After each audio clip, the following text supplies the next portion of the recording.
do the actions we take in life really matter in the long run? That's kind of a question that I think I was left with, and I think many people are left with after they read The Stranger by Albert Camus, the famous French author and philosopher, if you will. This book, to be very frank, pissed me off more than anything that I've ever read in my life when I first read it.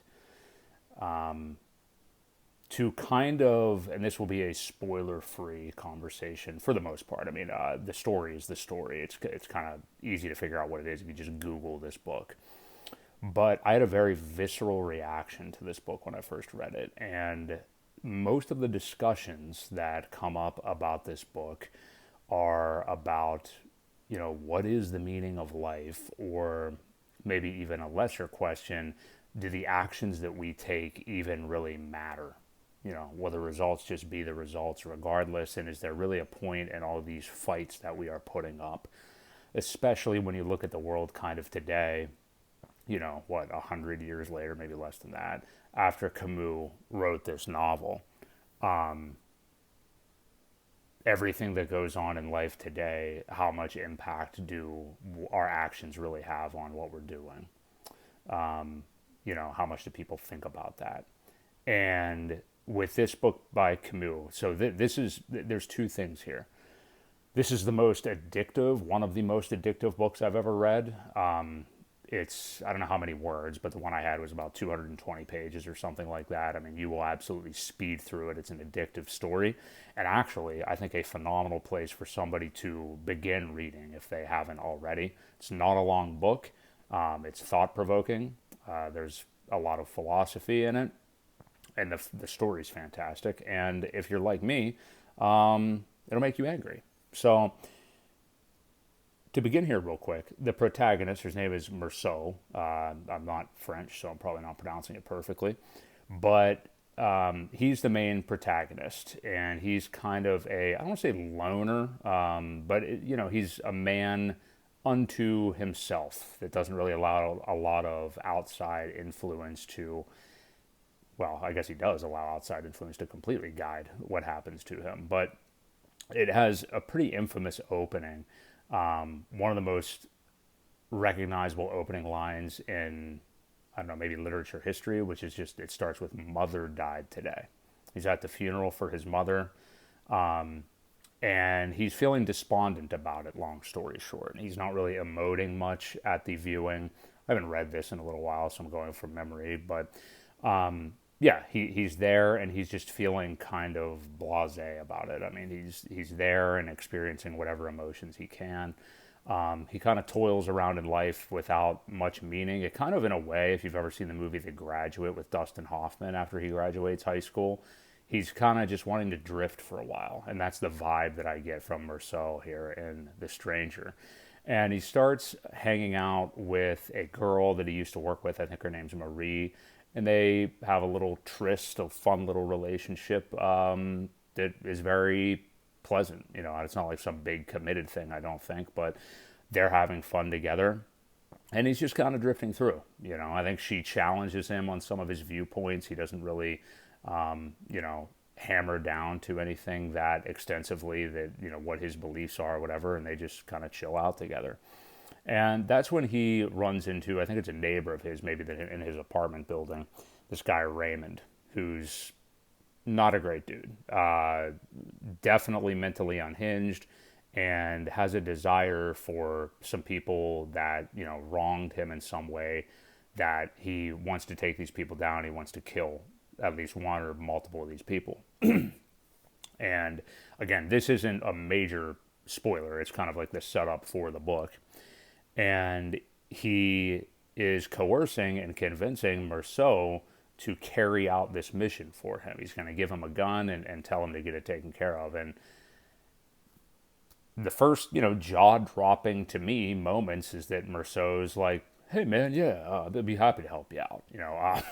Strange reaction, I would say, to this request. But he, kind of seems indifferent to it, and Raymond's a very charismatic, salesy, slimy guy. And Meursault's like, ho hum, sure, yeah, you want me to kill this guy? Hey, no problem, man. What are friends for? And essentially, I won't paint the scene exactly because Camus does a way better job of it. But long story short, in some fashion, Meursault debatably, and you can read this in the book, carries out this mission for Raymond. And the rest of the book takes a trope that is in a lot of places in literature history that I will say I get tired of. But a trial, I get so sick of courtroom stuff. There's so many books, that deal with this. The trial, Crime and Punishment, even though there's no trial in that. Well, yeah, I guess there is. I don't know, whatever. So what we then begin to see, we already have this setup where Meursault is emotionless at his mother's funeral. He's carrying out this casual relationship with Marie with no real thoughts about the future or commitments or anything like that. This guy literally asks him to kill someone for him, and he says, yeah. And it's just because as a reader, for me, all I can do is share my experience. I'm like, what the hell is wrong with you, you idiot? You're an idiot. You have nothing going on in your life. Maybe if you had a little bit of focus and goals or something that you were pursuing, then you wouldn't just be drifting along. And why do you not have a backbone? Why are you just going along with everything everybody says? So I was getting like immensely irritated at this. So yeah, because he's an idiot and gets involved with this murder. He's now on trial, and then during that, he's very passive as well. He has an attorney. I don't remember if it's like a court-appointed one or not, but he has an attorney that's trying to defend him. Meursault's not really helping out with that a whole lot. When you're in a court case, if you're on trial for something, there's specific strategy, especially for murder, that I imagine you want to follow. That he's not really participating in, and rather just wanting to be as honest as humanly possible, even if the words can be completely twisted by the prosecutor or the onlooking jury. It's going to paint him in a horrible light. There's scenes in the courtroom where they're talking about which this to me is ridiculous, but there were witnesses at his mother's funeral that showed that he had no emotion, so he's an emotionless piece of shit, so of course he killed someone, which is a ridiculous argument in my opinion. But Meursault, because he doesn't care about life and just drifts through, doesn't really put up a fight about this, which I'm telling you, when I say I wanted to reach through the goddamn book and choke this guy, I am being serious, and I don't know if you will have the same emotions. So I'm not going to, go through and totally reveal the ending, but, all of that goes through, the book ends eventually, and I am left with just this emotion of, me being somebody like in my own life that I have, and it's softened in recent years, but I've had a lot of, this is who I am, this is what my goals are, this is what life means to me, and kept such a stranglehold of control on my goals and who I am and my identity and who I'm, all these things. Now, again, that emotion in me has softened over the years where I realized, like, you don't have control at all, or not much of it, and you need to relinquish it. Your identity is bullshit, I feel. Like, trying to say, this is what I am. It's just, I never like that. And the control that I used to have in my life, I mean, I still am I have those traits still, you know what I mean? As many do. I mean, people want to be in control of their lives, or at least feel like it. That frustrated me, even though I've softened in it in recent years when I read this book. Just like, because this guy's doing nothing. I mean, he's not even defending himself, you know what I mean? And it's like, you realize, like, you're going to go to prison here, you know what I mean? So that's what I was left with after this book, is this, I wanted to hate the book. But I just here was the catch-22 of this. I said to myself, screw this book. I hate this book. I hate this character. Camus' bullshit. All these things. Yet I sped through it and loved reading it. It was a page turner, and I obsessively read it. And then I thought to myself afterwards, like, how do I marry those two things? And then I'm thinking, how much is Camus actually saying something here about we don't really control what happens in our lives anyway, or it's pointless to act, or I don't know what he's saying, and there's many debates that are far deeper on that. But the fact that this guy can just write stuff on a page, and this is the great thing about novels, literature, books in general, and that I can have such a reaction to it, like an emotional reaction, it made me start to reflect on myself. Like, I was so pissed at this book and Camus and Meursault and the idea of it, and what are you trying to make me think? Don't infiltrate my mind with this trash. It really made me reflect. And I was like, if you are having such a visceral reaction to this, what does that say about you? Why are you reacting that way? And it made me relax on my opinion about the book and look at it in a different light. And as I'm saying all this now, I read it like a year ago. It's making me want to read it again. But it's one of, as I think back to it, one of the more thought-provoking books I've ever read. And I think, I don't know what question it is to ask. I'm not the smartest person that's ever read this book, obviously. And I don't know that Camus ever revealed what he thinks you should be talking about after you read this book.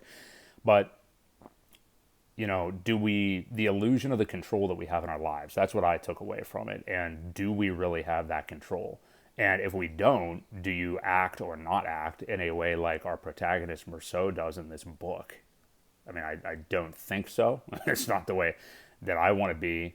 But I will say, I was immensely guilty of thinking that I had all this control in my life for so long, and this obsessive need to fix everything exactly the way I wanted it to be.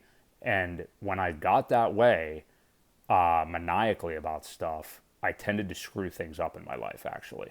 And once you're older, wiser, and learn those lessons, you tend not to come at things so fiercely. And you don't say like, oh, screw it, I'm not going to do anything. There's nothing I can do, whatever. It's not that. It's just that, like, here are the couple things that I can control. I'll control those and then let the chips fall where they may and move on. And once you accept that and get the monkey off your back and stop thinking of things that way, I think you have a chance to move forward.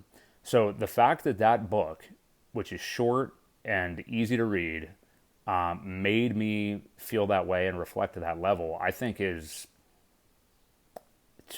just amazing work by Camus. And it's just amazing. It's really making me want to read the book again. So I highly recommend The Stranger by Camus. If you've read it, what was your takeaway of it? Everybody has a unique opinion when they read or like consume any kind of art like that. So, do you disagree with me? Do you look at it in a different way?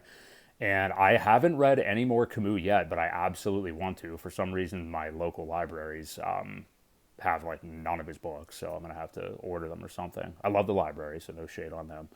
But yeah, what do you think of this? What other philosophical fiction novels would you recommend? I've read a little bit of Kafka too.